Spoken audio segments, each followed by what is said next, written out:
Assalamualaikum warahmatullahi wabarakatuh. Bismillahirrahmanirrahim. Allahumma sholli wa sallim barik ala sayyidina Maulana Muhammadin wa ala alihi washabihi ajmain. Orang bermalam-malam jagungan sama teman asik itu kan perlawanan terhadap nafsu kita, syahwat kita untuk mungkin nikmati dugem di bar atau di tempat-tempat maksiat.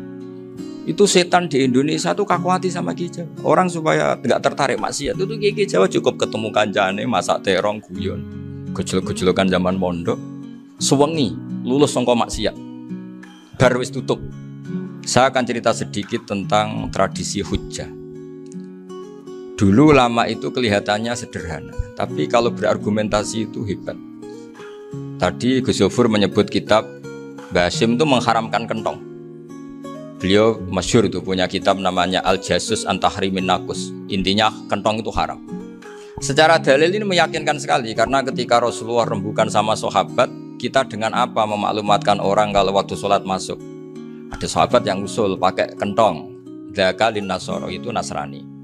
Ya pakai buk itu semacam trompet besar. Dzakalil Yahud.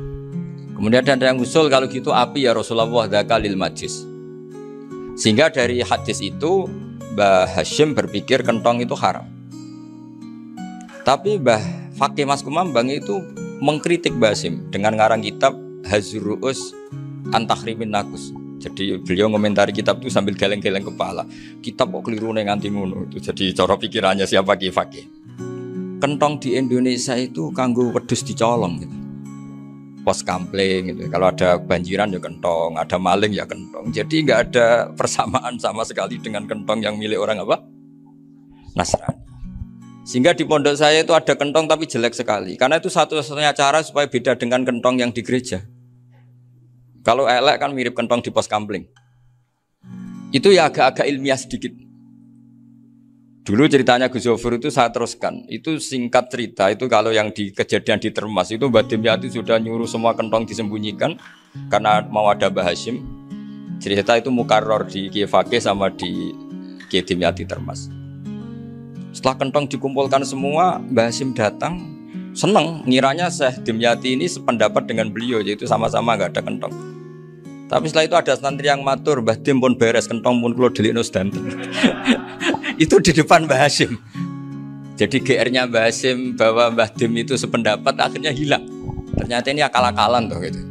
Karena santrinya matur, Mbah Dim pun beres danten kentong beduk sudah disingkirkan. Itu di depan Mbah Hasyim. Saking lugunya santri dan saking ikhlasnya agak ngerti mahalus syahid ini adalah Mbah Hasyim. Saya mau meneruskan cerita Gus Yofur. Ini cerita dulu Mbah Mun ngaji di Lirboyo, tapi Kiai Makhrus ngaji sama Kiai Khalil Harun. Kiai Khalil Harun itu adik juga sekaligus muridnya Mbah Umar Harun. Mbah Umar Harun itu generasi kedua setelah Mbah Ghazali. Beliau menantunya Mbah Ghazali, tapi ya sudah ponaan. Sehingga tradisi ini penting karena saya berkali-kali bilang di mana-mana. Status orang tua dan mbah itu adalah terserah anak cucunya. Bukan terserah mbahnya, tapi terserah anak cucunya. Saya tidak akan bosan mengingatkan ini. Saya pernah di makamnya Nabi Yakub, itu ya dikemuli bendera Israel. Di makamnya Nabi Dawud. Nabi Ibrahim juga dekat sinagog. Sehingga Quran membela Nabi Ibrahim disebut maka anak Ibrahimu Yahudiyya wala Nasraniyya. Karena ketika beliau berposisi di Israel, kemudian penguasanya adalah Yahudi, bisa saja makam ini ditulisi dan distatuskan ala Yahudi. Ya seperti Nabi Yakub. Nabi Yakub itu nabi yang kita yakin tentu berkeyakinan beliau orang baik, orang muslim, orang mukmin, tapi karena di desain mereka ya dikemuli bendera Israel dan disebut Abul Yahud. Karena kita tahu nama lain dari anaknya Nabi Yakub adalah Yahuda bin Yakub bin Ishak bin Ibrahim. Sehingga perasaannya orang Yahudi menjadi Yahudi itu yang ngikuti mbah-mbahnya. Nah khawatir saya ketika buyut-buyut kita kaya. Buyut saya itu orang kaya dulu, namanya Badur Rahman. Itu kaya sekali, tanahnya banyak. Dulu cerita Mbah Hasyim ya kaya sekali. Mbah Maksum juga kaya. Mbah Abdul Aziz juga kaya. Karena dulu itu inginnya kiai itu yo ketok sugih lah, gak ngel-ngelo santri. Tapi nanti kalau cucu-cucunya sudah ndak alim, itu ndak dianggap punya tanah itu karena untuk fasilitas santri. Aku tak kedonyan, mbah-mbahku ya kedonyan. Buktine tanah ombo. Karena dia akan menafsiri sesuai cara berpikir. Makanya sanad keilmuan yang diceritakan Gus Zofir itu harus diulang-ulang. Kalau nggak diulang-ulang, maka kita akan berpikir sendiri untuk menafsirkan masyayikhonal kiram atau ajdadanal kiram. Nah, ini yang bahaya, yang sering Quran mengingatkan. Jadi ada status yang disematkan oleh anak cucu kayak orang Yahuda tadi, Yahuda bin Yakub bin Ishak bin Ibrahim, itu menstatuskan mbah-mbahnya yang bernama Ibrahim itu Yahudi. Sampai Quran sendiri yang bela maka anak Ibrahimu Yahudi wala Nasrani. Karena secara geografis sekarang Ibrahim di Israel dan otoritas itu juga milik mereka, sehingga mereka bisa masang-masang atribut yang menunjukkan kalau itu Yahudi. Beberapa al-alim al-alamah yang minna itu sudah wafat dan kadang-kadang zuriyahnya itu tidak kita. Kalau sekarang orang bahasakan kubu sebelah. Akhirnya ya nggak boleh dikholi, nggak boleh diziarah. Terus seakan-akan yaktaduna bi ra'yi, seakan-akan mereka berpendapat dengan pendapat syekh ini, padahal enggak. Nah, sehingga tradisi ketersambungan sanad tadi, baik secara genetik atau secara asbab, itu harus terjaga. Saya beberapa kali banyaklah sering diceritain Mbah Mun. Dulu Mbah Munawir ini cerita ya, Mbah Munawir itu saking senenge kitab, ben santri ini iso ngaji kitab. Itu kalau ada alumni Lirboyo alim disuruh baca muin di sini tuh Mbah Munawir ikut. Saking ingin tasjeknya, ingin ngajari santri bahwa ngapal Quran udah hafal tok, tapi yo paham.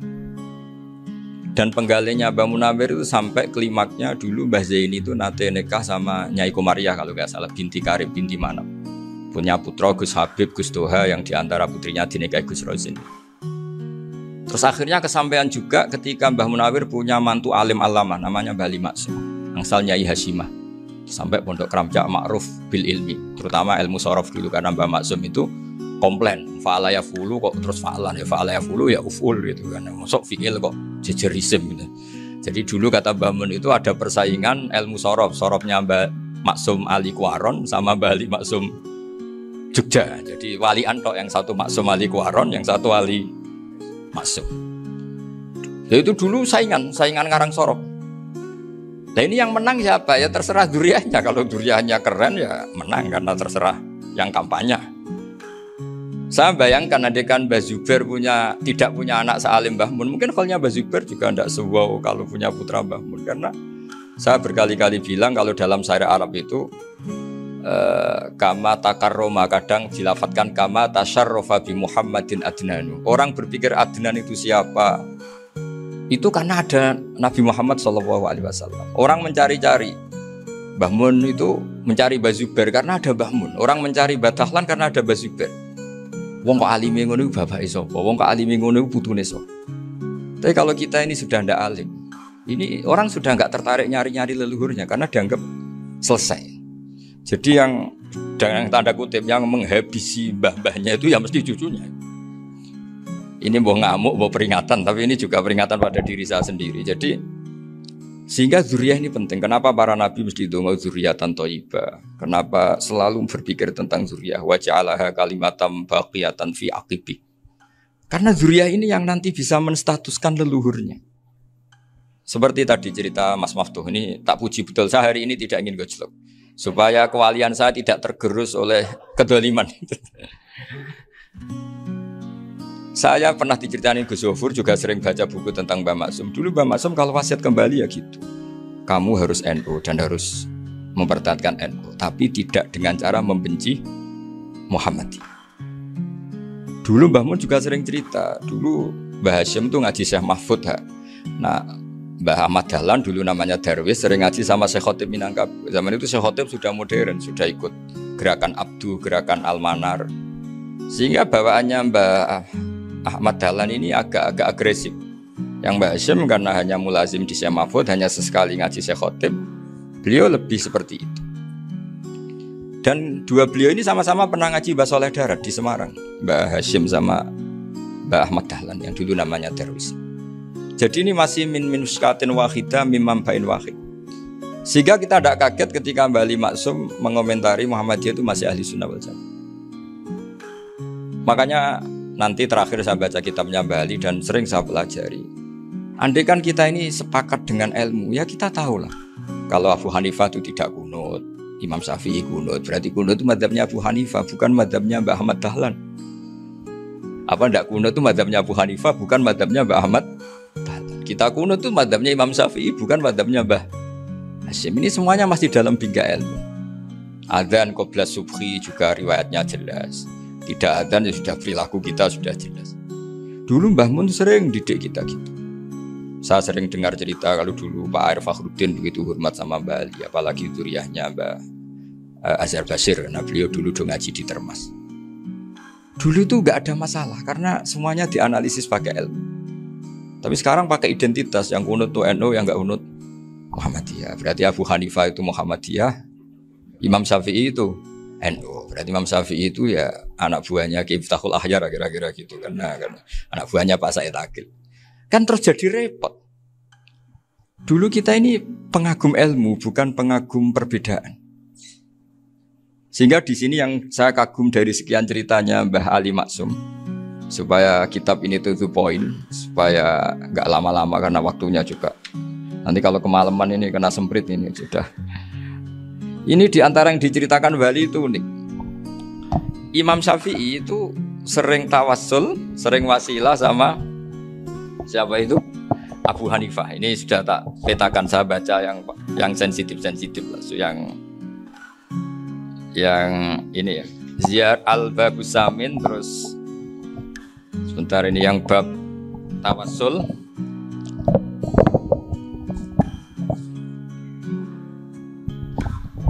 Ini halaman 90, mungkin santri-santri kerap ya bisa ngecek lagi di kitab Hujjatul Ahli Sunnah.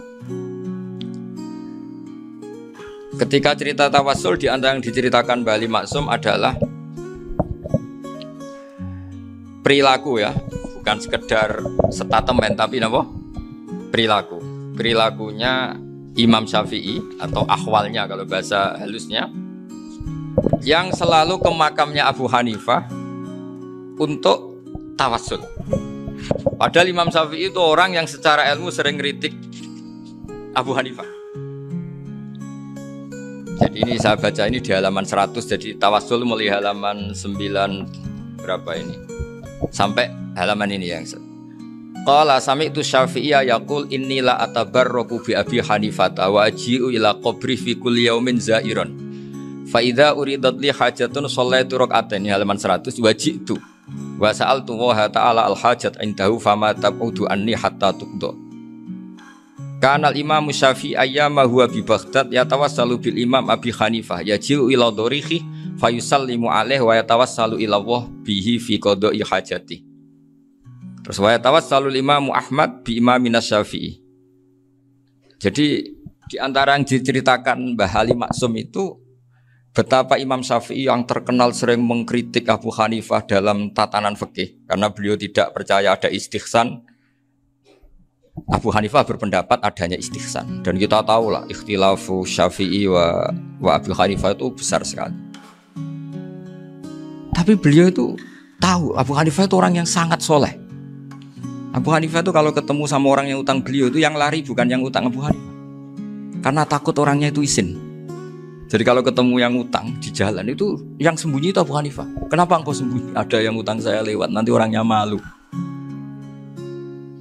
Jadi setingkat Robi'ah Adawiyah itu beliau di rumah ada maling itu sembunyi. Ditanya kenapa engkau sembunyi? Malu, gak ada yang dimaling.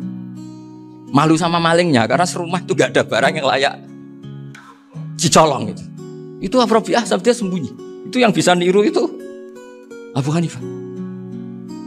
Jadi wali-wali besar ini ternyata saling menghormati dan saling tawassul. Nah, saya berharap tawassul ini bukan sekedar perilaku sosial, tapi memang ada sanadnya.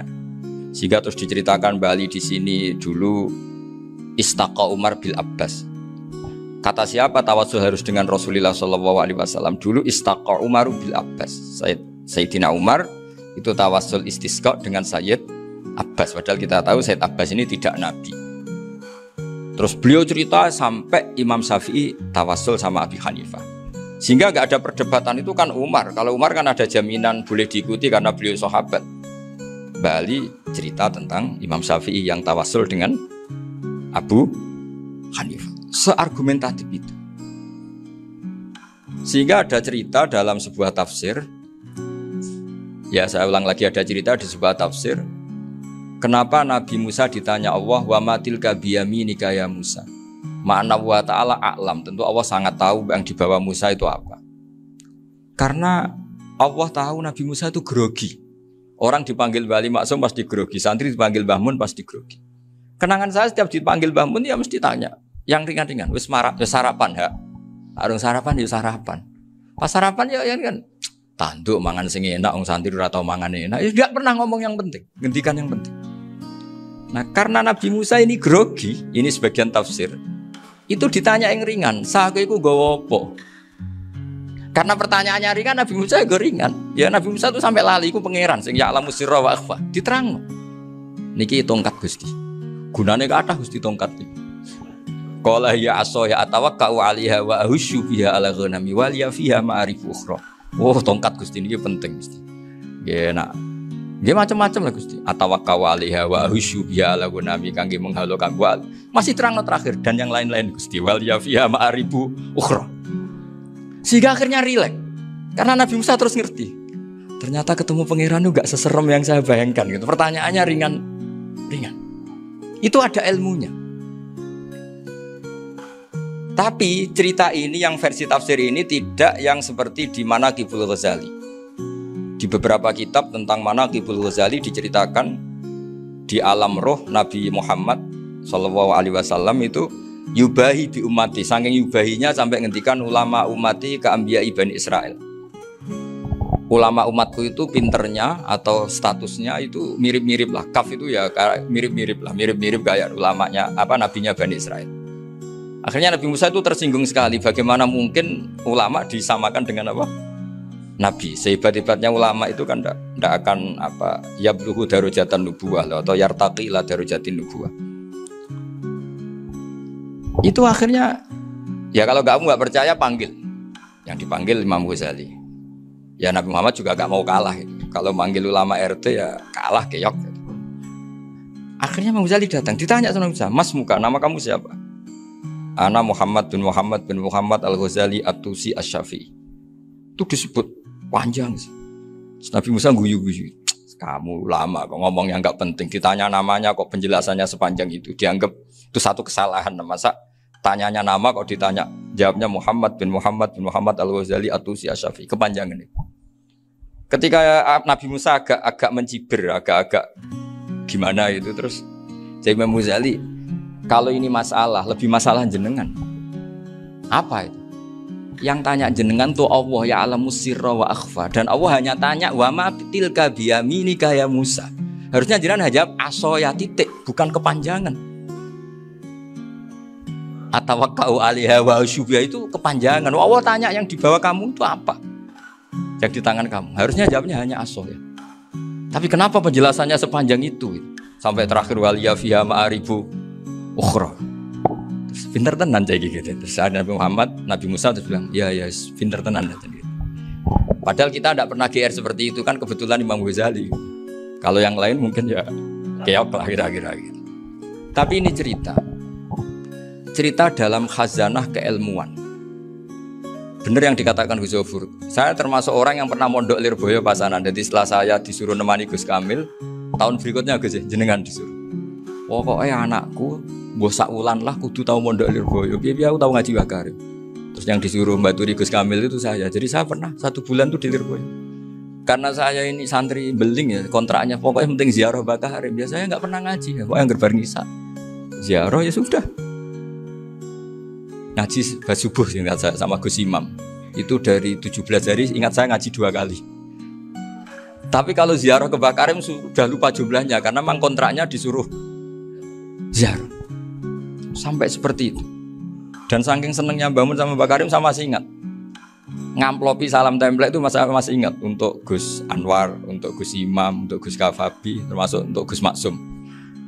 Itu malam-malam saya dijak ngamplopin. Zaman itu saya masih ingat selawewu. Zaman itu kos 1 bulan itu 13.000. Jadi kira-kira kalau 25.000 itu untuk kos 2 bulan. Jadi saya krusnya itu pakai kos. Saya masih ingat Mondok Sarang itu kos 1 bulan 13.000. Berarti kira-kira 500.000 itu di amplopin sendiri sama Bang. Ini untuk Gus War, ini untuk Gus Imam, ini untuk Gus. Padahal Gus Imam ini mondoknya sudah di Mbah Mun. Itu Mbah Mun hormatnya sampai untuk jatah salam tabligh. Nah yang ribet kebalikannya, kita pulang Gus Imam karena melihat Gus Kamil ini putrane Mbah Mun, Gus Kamil disangoni. Saya juga disangoni karena Gus Imam dulu ngaji juga sama Pak D saya. Sama keluarga saya. Itu kata Gus Kamil setelah keluar, mau kamu nih gua abal ya, berarti gua aku. Karena ini penting, ini kalau sampai dianggap tukar guling, ribet deh. Jadi ditakwil sendiri lah, mau kamu nih gua abal ya, boten wis, yes berarti halal. Tapi sama Mbah Mun ya ditanyanya bukan apa, karena untuk meneruskan tradisi bahwa kalau kiai ketemu itu ya saling memberi hadiah, saling itu sudah faqaddimu baina yadayna jawakum apa? Sotaku. Sehingga ketika Krapyak ini punya Bali Maksum alim alama, kemudian melahirkan murid-murid yang juga ibar kayak Mbak Warsun bisa ngarang apa Kamus Al-Munawwir, Pak Bik juga punya karangan Kamus Al-Muasir. Saya itu punya semua. Karena ini adalah buah dari bahwa kita ini tidak kalah sama produk-produk yang di sana. Bahwa produk di kita ini sudah cukup untuk mengantarkan orang menjadi alim alam. Dulu Mbah Zubair ke Mekah ya sudah alim alam. Gus Zufur ke Al-Azhar sudah alim semua. Teman-teman kita ke Mekah itu sudah alim semua. Padahal produk mondoknya ya tadi mau digojlok kiai ini, terus mangkel be keamanan biasanya. Biasanya musuh besar pondok itu keamanan. Jadi bukan berarti gojlok ibunya Gus Maftuh enggak. Biasanya keamanan itu musuhnya apa? Nah, itu tradisi keilmuan itu harus dijaga dengan hujjah dan dengan tadwin, dengan pembukuan. Saya punya sekian cerita ya, misalnya dulu kita mungkin iskal itu janggal. Kenapa sih orang Islam tukaran sama orang Islam? Sehingga di antara doa Nabi yang enggak dikabulkan Allah, enggak boleh dikabulkan sama Allah, enggak boleh, bukan berarti enggak mustajab. Redaksinya famana aniha, memang enggak boleh. Redaksinya bukan falam yastajib lahu tapi famana aniha. Di Al-Marrah As-Salisa ini Nabi dilarang, yaitu melarang umat Islam itu jangan sampai tukaran sama umat Islam sendiri. Itu kata Allah, ya tidak bisa kata Allah, kalau itu tidak saya kabulkan. Itu dulu guru-guru kita nyontohkan sederhana. Kira-kira kalau saya tukaran wek Gus Zofuru, Mbah Mun luwih ikhlas timbang ditukari wong liya. Nak ana kakak ditabuk adik, wong tua luwih ikhlas timbang ditabuk tangga. Barokahnya membaca kita lebih mentoleransi. Kalau ada Mbah Hashim dikritik Mbah Fakih Mas Kumambang, kita ikhlas itu. Tidak dikritik guru PAUD, itu kan. Atau dikritik orang-orang yang nggak bisa ngaji. Artinya ternyata keliru kita bilang kiai kok tukaran. Justru bagus kiai tukaran. Timbang kiai dikritik guru PAUD atau dikritik orang-orang yang nggak bisa baca kitab. Akhirnya barokahnya baca kita menjadi tahu. Dulu Mbah Mun sering cerita, ini masih cerita silsilah ya. Jadi Mbah Ali Maksum tadi kita tahu di antara guru besarnya Mbah Ali Maksum tentu Mbah Mahfud Termas. Beliau adalah adik dari Kiai Mahfud Termas. Mbah Dimyati ini adik Kiai Mahfud Termas. Itu punya saudara namanya Abdur Razak, juga punya saudara namanya Dahlan, itu yang membawa Thariqah Syadziliyah di Solo Raya yang sekarang alhamdulillah diteruskan Gus Wafi. Dulu di antara pesannya Mbah Mun ke saya, hak Wafi kandani kon ziarah ning Mbah Dimyati. Mergo Thariqah Syadziliyah dulu itu yang bawa keluarganya Mbah Dimyati. Jadi semuanya ini masih dzurriyyatan ba'duha min ba'd. Nah pesan saya karena tadi Mbah Munawwir yang termasuk orang pertama yang bawa Quran, bawa qiraah sab'ah. Kenapa saya bilang termasuk? Karena kalau bilang paling pertama ini nanti butuh data. Dan itu agak kerepotan lah. Tapi yang jelas mimman istahara lah. Mimman istahara yang membawa sab'ah ke sini itu adalah Mbah Munawwir. Terus beliau ngajarkan diantaranya ke Mbak Arwani pakai kitab Satibi, pakai kitab Nazmus Satibi. Terus Nazmus Satibi itu diteruskan oleh Mbak Arwani, ditulis. Yang nulis dulu Mbak Dola Salam. Bapak saya itu murid Mbak Dola. Dulu Mbak Dola sebelum ke Mbak Arwani ngaji sama Ki Said di Sampang. Bapak saya sebelum ngaji di Mbak Dola sudah hafal Quran lewat buyut saya sendiri namanya Ki Zubaidi. Yang Ki Zubaidi akhirnya jadi menantunya Mbak Ahmad Su'eb. Jadi buyut saya kandung ini namanya Sofia, angsal keluarga Lasem, yang adiknya Sofia ini punya adik Badiah yang jadi ibunya Ki Sahal. Ki Sahal punya Mbak Yu namanya Muzayanah, punya di Garwa Kiai Mansur punya anak Gus Qayyum. Jadi dulu ibu saya, ibunya Gus Sofur, ibunya Pak Maftu itu semuanya di Lasem. Karena saya dari keluarga Gen ya Lasem, dari keluarga sanad guru ya Lasem. Tapi Lasem Badawi itu dulu ngajinya di Mbah Umar Harun di Sarang. Nah, Mbah Umar Harun ini menangi Sayyid Ahmad Zaini Dahlan. Sayyid Zaini Ahmad Zaini Dahlan ini punya cucu keempat yang hidup di Sedan, terus makamnya di Lasem, namanya Habib Haidar, itu yang nulis biografinya Mbah Maksum. Mbah Maksum bukan Bali, biografinya Mbah Maksum itu ditulis oleh Habib Haidar, namanya Haidar bin Hasan bin Sodaqoh bin Ahmad Zaini Dahlan. Nah, Habib Haidar ini menantunya Sayyid Hamzah Sato. Hamzah Sato itu Hamzah bin Abdullah bin Umar, itu kakaknya Sayyid Abi Bakar Sato, Sohibul I'anah. Nah, Sayyid Umar ini yang dulu ngajari mbahnya Mbah Mun namanya Ahmad bin Su'aib. Nah, di antara ajarannya adalah baca kitab-kitab kecil yang bisa dihafal. Dibawalah ke sarang jadi metode muhafadzah. Tapi kemudian lama-lama oleh pondok itu jadi syarat kenaikan kelas. Dulu gak ada muhafadzah untuk kenaikan kelas ya, supaya orang alim itu harus hafal. Lama-lama dipakai syarat untuk muhafadzah. Jadi semua ini sanad harus kita ingat supaya kita bisa menjaga tradisi. Termasuk tradisi ini kiai seneng jagungan, terus ngomong ra penting. Itu juga sanad. Setahu saya Mbah Mun itu kalau ketemu bapak ya guyon terus. Saya punya kenangan tuh yang dulu agak iskal tuh begini. Ada isu lah, entah isu entah hoax entah apa, ada kaji itu agak beling itu, pokoknya beling lah gitu. Seneng siapa itu, rondo lah apa itu. Pokoknya beling gitu. Ketika Mbah Mun dilaporin tamu kalau kaji itu beling sama rondo itu, Mbah Mun tanyanya lucu. Lho ayu no cum. Wahyu banget Mbah. Wahyu. Itu bapak juga bakas ayu nih. Dulu saya sekali ini kiai kok bakas wong ayu, bakas budine barang lah kira-kira gitu.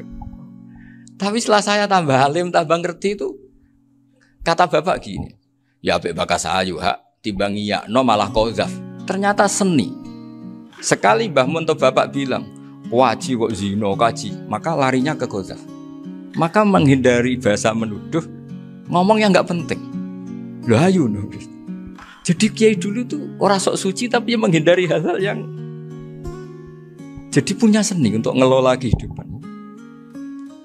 Orang bermalam-malam jagungan sama teman asik itu kan perlawanan terhadap nafsu kita, syahwat kita untuk mungkin nikmati dugem di bar atau di tempat-tempat maksiat. Itu setan di Indonesia tuh kakuati sama Kiai Jawa. Orang supaya tidak tertarik maksiat itu Kiai Jawa cukup ketemu kancane masak terong guyon, gejol-gejolokan zaman mondok, sewengi lulus sangka maksiat. Bar wis tutup. Perlawanannya sederhana, nggak pakai tahajud, nggak pakai wiridan. Karena Kiai Jawa juga kalau rapati potongan ahli ibadah gitu. Itu jagungan. Jadi setahu saya itu pernah lihat Bali itu sekali ketika beliau ngisi ceramah di Mbah Hamid Bedowi. Saya masih kecil diajak bapak. Dulu kalau bapak ngelihat Bali sama Mbah Hamid itu mesti nangis. Karena dua orang alim bertemu. Yang akhirnya ya bisanan itu. Mbah Hamid punya anak Gus Nasih, di sini ada Mbah Nafisa, terus jadi Mbak Salih Hindun itu. Jadi dulu tuh ya guyon terus ketika ketemu. Itu yang sering bodoni Mbah Hamid itu ya Ki Bisri. Ki Bisri itu kalau datang ke Ki Hamid Pasuruan, nak wali tenan aku teko ditata nomangan. Jadi ukurannya ya. Ternyata sampai sana dikeimangan tenan. Masih belum mengakui, kan nak wali tenan aku kiai rung di mobil, dongakno aku di mobil. Sudah kalah satu seri itu masih gak terima. Lalu itu Mbah Hamid akhirnya berdoa, ayo monggo, mungkin-mungkin Ki Bisri gak ada mobil. Itu setelah didoain masih tanya, mereknya apa merek? Jadi itu Mbah Hamid jawab, yo paling Holden itu. Nah, paling Holden. Itu nyari mobil itu ya adalah dapatnya Holden. Suatu saat Mbah Bisri diundang Mbah Hamid gak dikasih bisar. Karena utangnya sudah banyak Mbah Hamid. Mbah Bisri ini utang doa tadi. Itu ya gak dikasih bisar. Ya gak mau kesang rapopo kelambimu kayak aku. Didol sama muhibbinya Mbah Hamid. Itu harganya melebihi jatah bisarah. Ketemu Mbah Hamid. Kang, susu Kang, mergo. Jadi dulu itu rileks, makanya ini yang diceritakan ke Zofur. Sebetulnya kalau kiai-kiai itu bersanad itu ya rileks, hidupnya itu rileks. Karena rileks ini perlawanan terhadap kemungkaran. Saya dulu musyawarah sering sama Gus Zofur usul fikih. Itu jelas di antara yang ditulis Lubil Usul itu. Ya kita tahu tadi misalnya sanad usul fikih Mbah Ber itu sangat al-usuli, Kiai Zubair Dahlan, abahnya Mbah Mun. Punya murid diantaranya Kiai Sahal. Kiai Sahal punya karangan Thariqatul Husul, fi Syarhil Bil Usul. Itu Thariqatul Husul itu beliau ngendikan dalam mukaddimah bahwa saya bisa mensarah ini berdasar ngaji maknani sama Mbah Zubair. Terus beliau mengutip sarah itu dari kitab Nailul Ma'mul. Beliau ngendikan binus khotin khotiyah ghairi matbu'ah. Dan itu ditemukan di Kiai Mansur di Lasem, karena Kiai Mansur iparnya Mbah Sahal. Mansur bin Khalil itu diantara katibnya Syekh Mahfud. Jadi semuanya ini sambung. Mbah Ber saking ahli usul fikihnya, kalau ngajar usul fikih itu kalau guyon takriran saya ini lebih memahamkan ketimbang sarah. Ya sudah, terus Mbah Zubair Kiai Fakih, terus Syekh Mahfud. Di sini Syekh Mahfud termasuk orang yang dekat Mbah Munawir, sampai putrane Mbah Mahfud namanya Gus Muhammad dibawa Mbah Munawir, kemudian mondok di Termas diantaranya, terus dinikah jadi menantunya kalau nggak salah Haji Taslim di Betengan, kemudian sekarang juriannya Mbah Mahfud di Betengan. Ini nggak boleh hilang secara sebab. Itu diantara di usul fikih diterangkan, ketika diantara 5 hukum itu ada yang bernama mubah. Mubah itu boleh dilakukan, boleh ditinggalkan, dan kalau dilakukan ya tidak berpahala, tidak disiksa. Itu ada ulama yang protes. Protes nggak bisa seperti itu. Itsma min mubahin ila wa tahaqqaqu bihi tarku haramimma. Fa'il zamu minas sukun tarkul qatli wa minas sukut tarkul qadaf. Nggak bisa, mubah itu nggak ada. Kalau kiai jagungan semalaman, itu Allah ngitungnya itu hada taroka dugem, wa hada taroka delok dangdut, wa hada taroka kada wa kada. Oh, itu luar biasa. Dan kita ngikuti yang seperti itu saja. Gak usah tahajud, gak usah witir telulas kaya ora kuat timbang gremeng. Sewengi jagungan, setan ngenteni kita tergoda maksiat, ternyata maksiatnya sampai tutup, kiainya masih apa? Jagungan. Jadi jagungan saja ada ilmunya bahwa itu perlawanan terhadap tarkul ma'asi. Sehingga bagaimana Anda katakan mubah ini mubah, toh gunanya adalah tarkul haram. Meskipun efek mubah juga bisa tarkul wajib, wae bojo blonjo turu. Karena wae ngrumat ibuke turu. Itu halal wajib. Jadi mubah itu resikonya ya bisa tarkul wajib, bisa tarkul haram. Sehingga kalau sanad ini terjaga secara baik, secara kultur. Saya sering juga sakuan sama Gus Yofur, itu mesti tak niati gitu. Jagungan wong alim wis ibadah dan menikmati ibadah adalah dabul auliya wa dabul ulama. Kata Imam Ghazali, pada akhirnya waqud buhadaddin al-istilzat bil mubahat. Kata Imam Ghazali, pada akhirnya qudbu hadaddin, madaru hadaddin, pokok dari agama ini adalah melawan kemaksiatan dengan kita menikmati al-istilzat bil mubah. Kita menikmati sesuatu yang dibolehkan Allah Subhanahu wa taala. Dan seperti ini itu bisa qasmu dhuhri syaitan, bisa menghancurkan punggungnya setan. Karena kalau melawan setan dengan ibadah ini kadang kita capek selain isra potongan. Tapi nak kangkang neng komplek H gitu jagungan mbek kancane, ngenang melarate, mbok ngenang ora sekolah ramunggah, kenangan sing ramunggah diarani istiqomah. Gitu kan diarani tulus zaman, kok sing munggah dianggap kesusu. Saya ini punya pondok Quran, kalau ada yang hafal 3 tahun mesti digojol kancane, gak apik kesusu itu. Kesusu itu mesti tidak barokah karena tergesa-gesa apa? Hatam. Sehingga yang nggak hatam-hatam itu kayak partai mayoritas. Ini yang partai tulis zaman katanya. Ahli sobri katanya. Akhirnya di pondok gara-gara itu mau guyon, tapi nggak ada stigmasinya, malah nggak naik. Di pondok sarang itu saya punya temen itu banyak yang sekelas dengan saya, sekelas sama Gus Kamil, akhirnya sekelas dengan Gus Zofur. Padahal saya ini kakak kelas. Saya temannya Gus Kamil, temannya Gus Zofur. Ini anak ini nggak pernah naik. Itu nggak dicibir di pondok. Karena guyonan tadi. Guyonan bahwa ini bagian dari bentuk apa? Istiqomah. Nanti yang goblok juga tenang. Karena kiainya cerita, kadang santri goblok ya barokah. Di sini pondok akeh santri ora tau sinau ning omah dadi kiai gede. Selalu kiainya tuh cerita seperti itu. Akhirnya sing goblok ya bangga dengan kegoblokannya. Iya, jadi kiai itu orang yang meskipun guyon ini barokahnya Masya Allah. Dan setahu saya kiai-kiai alim itu ya senengannya guyon, karena tadi guyon itu luar biasa. Bapak saya itu kalau pesan sama saya itu enak ngaji ya guyon nice. Wong ning omah mikir utang, mikir wedi bojo macam-macam, kok ngaji kok jak nangis pisan, nangis ping pindho katanya.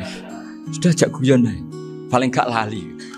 Dan beliau punya dalil kul bi fadlillah bi rahmati fa bidzalika falyafrah. Jadi jangan sampai orang ini farah bil maksiat, jangan sampai orang itu. Dan ini yang saya kenang dari sekian cerita murid Bali. Mbah Ali Maksum ya senangane guyon. Gejol-gejolkan mbek santri guyon. Ini saya maklumatkan ke semua santri beliau bahwa ini bukan sekedar guyon, tapi al-istildad bil mubahat. Ini adalah perlawanan terhadap setan karena banyak orang bisa senang tuh kalau nunggu maksiat. Ini bisa senang dengan sesuatu yang tidak maksiat.